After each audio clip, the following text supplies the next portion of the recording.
Okay, so I'm just going to give the kind of introduction about OpenIreland. So Mary was meant initially to present, so Mary actually presented, made up all the slides. So I'm only presenting them now.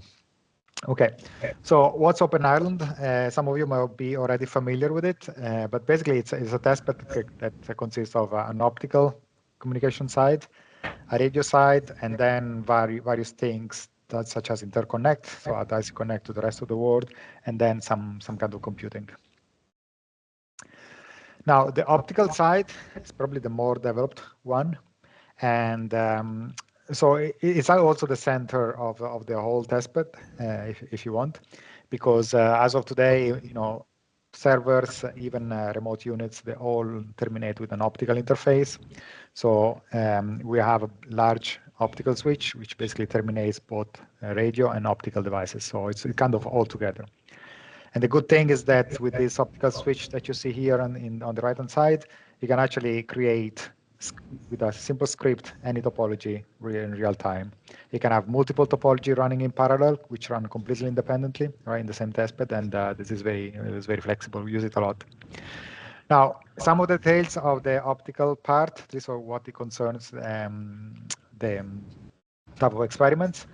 So, I mean, this allows you to do the type of metro transmission and the access transmission experiment for optical network. So we have 1,700 kilometers of fiber spools, divided in different distances. The maximum is about 50 kilometers. We have ROADMs, which are optical wavelength switches, if you like, and these are very common in telecommunications environment. So in fact, a lot of the equipment we have is kind of telecommunication grade standard. That's important because it's also the type of equipment that's used in real networks. So we do experiments trying to replicate as much as possible, how the real network behaves. And that's especially important as a lot of the work we do is based on building machine learning models, right? So we're trying to build models on equipment and scenarios, which are not the same, of course, but they're kind of be similar to what an operator could see. And same, we have amplifiers, coherent transmission, etc. And on top of that, of course, we have also like laboratory standard type of measuring equipment. Now, one thing, I mean, we've been using this for a number of experiments. Some of that, just research experiment within our own lab, but we also done experiments where we have connected, maybe I show it here, some of the interconnect before I go on the wireless. So we have connected our testbed to a production network, which is the one from HNet, and HNet is the National Irish Research Network. And that kind of allows to really, send signals like that typically an operator today might not even use, but send them through the normal network and see for them, would this affect their normal operation? And for us, what difference is there between running it from the real network and then from on our real network. In fact, in some cases, we built what we call a physical twin of this network. So, we replicated the number of nodes and distance. And then we wanted to see how much difference we get from our own lab network to the operator network. So we kind of have this flexibility, which has been used more and more and more. We're also connected to, for example, dark fiber to Dublin City University, and that's an optical system level telecommunication lab. So we cooperate with them as well. And that's are the main things. And for sure we are kind of expanding. We're finding more and more interest, for example, from some of the operator on concept like fiber sensing. And now there are operators that are willing to give us again their network fiber for things like fiber sensing, right? And that's particularly important because while we can do this type of communication tests in the lab, right? We, even with our own equipment, and I think we find the results that are similar to the field. Really, when it comes to sensing, there is really very little point on doing that in a lab because you're not sensing, you're not really sensing anything special. And field fiber is becoming more and more important.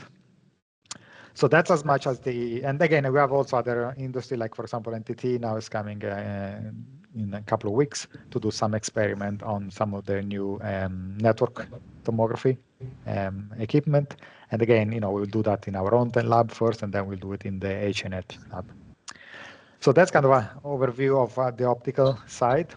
So then we have the radio testbed is based on USRPs. I think there are about 50 at this stage, and this is the the number of USP grow up as the testbed was handed from person to person. Start with Linda Doyle, went up with Luis, and then I took over when Luis left, and now Miriam, we're working together with Miriam, which I took over at some point. We have 6 Benetel ORUs, and these are the outdoor ORUs. Now, we also have a license spectrum. It's a test trial that we have to renew every year. But that's fundamental, of course, for the Benetel ORU, because they would only work in a part of the spectrum that's licensed. And also for the USRPs. So, we don't have to break the law, even if it's a local, when we do experiment on the USRPs. So these, the USRP are mostly within a confined environment in the lab, but the Benetel units are, cover outdoor areas around our campus. And the something, for this, for example, we've been doing work mostly in the lab on generating datasets. One of the datasets is just recently been published, and there is a paper that has been published today as the final step. On data generation that you've done for the wireless, with the wireless data points. We're also looking at power consumption. So in addition to the, to the KPIs in terms of performance of the radio, we're also getting power usage. We're doing this in 2 ways. Well, until now, we've done them with measuring the consumption of the unit with the power distribution, intelligent power distribution units, which basically give you a reading of the energy consumption of the actual device, so the full device. But now we have a new project starting where we have the likes of Dell and Intel that are involved, and they will aim instead to use also software tool where you can estimate the power usage of each individual function within that, for example, an OpenRun software stack. In addition to that, I have a student from IBM that's also looking at causality. So, what is it causes a certain power consumption, a certain chain. So I think there's a lot of interesting research that is happening here at the moment. So testbed interconnect, we are connected to a number of testbeds.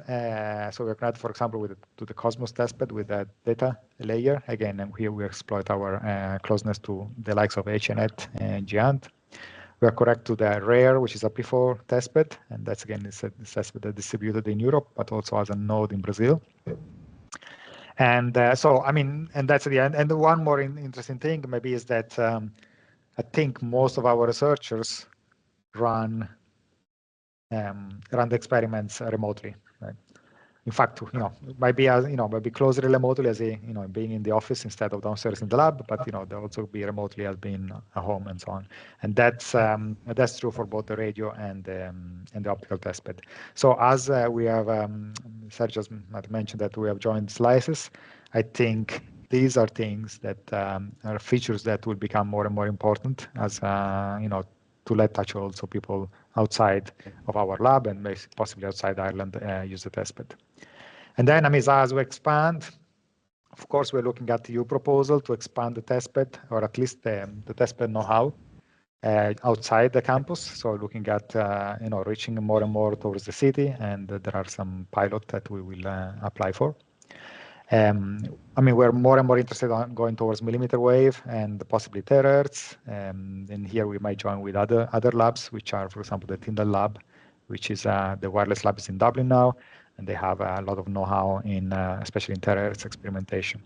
And then with the EuroQCI, as Dublin has become a node for EuroQCI, thanks to Professor Kilper, we are also adding quantum internet or quantum communication capabilities to this testbed. So it's, the testbed was born as initially was born as a wireless testbed.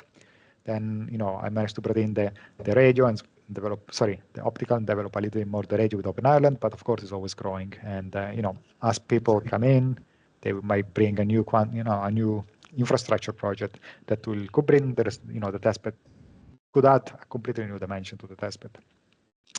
Okay, so don't want to waste my time. We have the compute. The compute is kind of it's not our main research, but of course we have computing capability because we need to run control planes, we need to run SRS, and we mostly use OpenStack to control the server. We also have access to outside computing, like Microsoft Azure, where we have a dedicated link And that's also part of that project I mentioned on energy consumption. So I will be trying to see, how much could you actually run locally in your data center and how much you can run somewhere at the edge, but where this edge is a real edge, like the Microsoft Azure, and with a real network in between. Okay, so it gives you an idea of what really happens when you do it in real life. And I think pretty much here, I think we are at the end. So this. Marco, 1 minute. Yep.